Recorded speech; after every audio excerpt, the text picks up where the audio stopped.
Go. Let him go.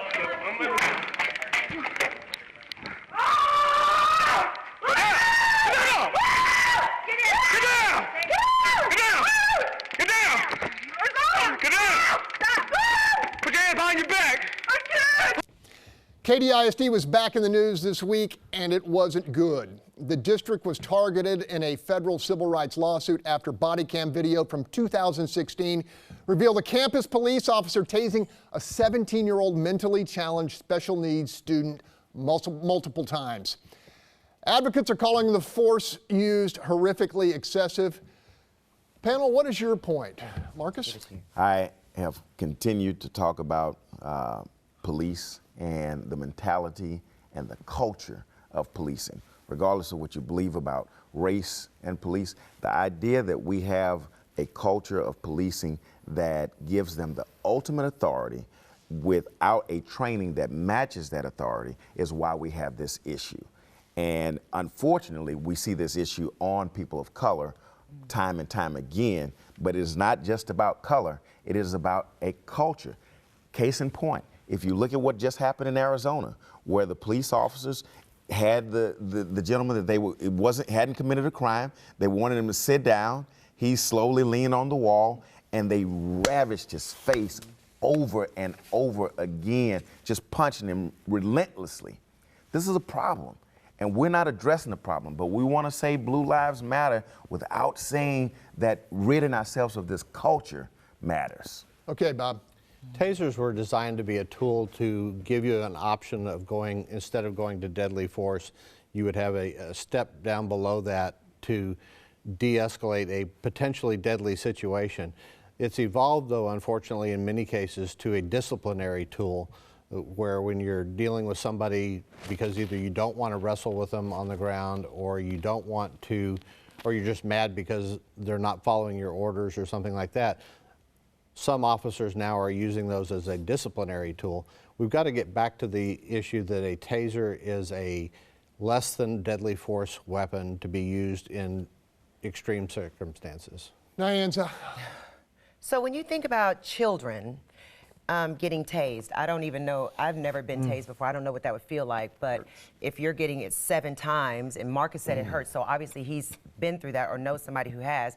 So if you're in a school environment, from what I know, if this is a special needs child that has autism, no matter where it is on the spectrum, there should have been something in place when dealing with certain students that have any type of mental disorder, so that you would use much more caution and empathy when relating to them. And if there were administrators on the campus at the time that may have known what was going on, then I don't know why we would have officers that would need to come in with a taser. And I believe Tony and I had a discussion earlier where he said that that particular student did have something in his file that said if he is in a situation, he is allowed to leave the classroom to take a break and also go outside of the building. So if they had just checked his file to see exactly what was going on before they used this type of brutal force that could have been deadly, then we wouldn't have this issue. But Katy has a long history, between $750,000 to a superintendent who was a bully. This looks like bullying behavior that's probably going to get an award instead of a slap.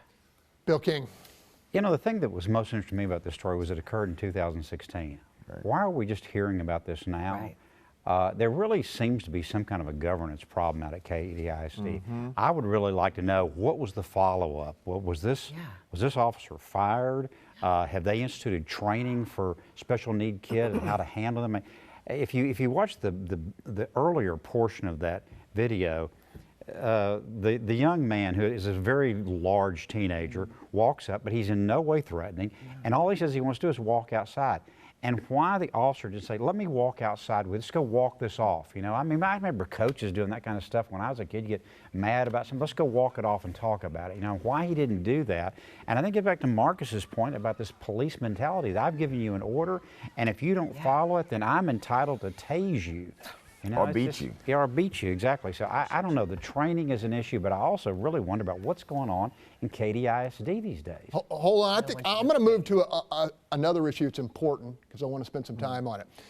Controversy continues on our southern border where the federal government is being sued by the ACLU over the forced separation of families entering the country, often illegally, to seek asylum. Meantime, the Texas Tribune reports a 6-fold year-over-year increase in the number of families caught crossing our border without documentation. It is an alarming statistic. Panel, what is your point? I'm going to start with Tony. I'm going to go to Bob, and I want to hear what Jessica has to say, too. Well, I want to link this to just the other segment we just had, because Bill asked, why haven't we heard about this? It's because that young man's parents are not connected and powerful. We're hearing about this because there's a lawsuit, and now we're extrapolating what happened because we're looking backwards. So it breaks my heart to know how many stories there are like that that aren't being looked at. In regards to law and order, of course, we have a law and order president that's breaking law and order, and right now we have a procedure in place. The United States of America has come up with a policy for people to seek asylum. There's rules for that. When I hear folks that are anti-immigrant, they say things like, well, they should do it the right way. If you come to a port of entry seeking asylum, you've done it the correct way. Is this country done more than others? Probably. The United States probably decided at one point that we are that country. Well, right now, we have a big issue then, where folks who are following those rules then have their families torn apart.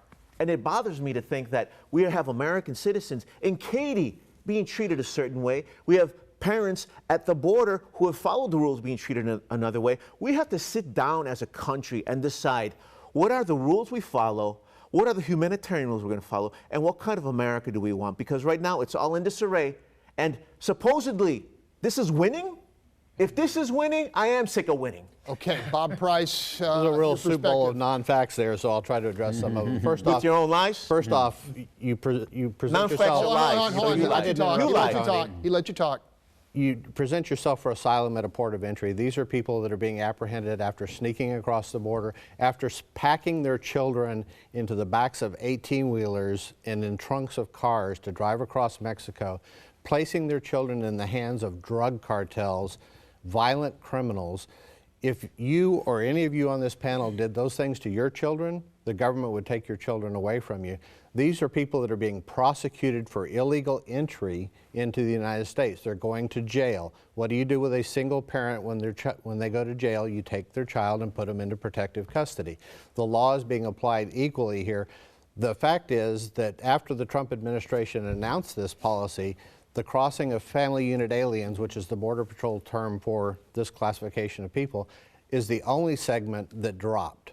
So the policy appears to be having an effect. The fact is that they're trying to exploit it. They're not interested in asylum. If they wanted asylum, they'd get asylum in Mexico, which is the first country they come into, who has offered them asylum. They're wanting the economic benefits of coming to the United States. Okay. Non-facts. Okay, hold on.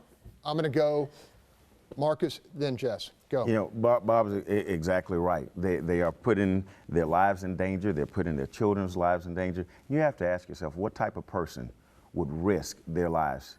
What type of person would risk their children's lives? People who are seeking a better way, a better life. They're seeking the promise that America made, that if you come to America, we provide a better life.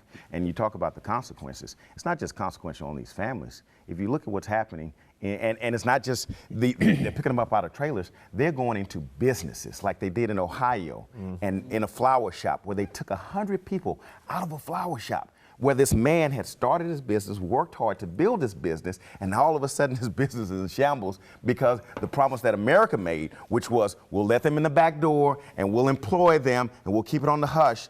They're now reneging on their promise that we committed to in order to build our economy. And now the hospitality industry is suffering. Now the restaurant industry is suffering. The hotel industry is suffering. Jobs are hard to come by because they're taking away the people that want to work. Got to wrap it up there.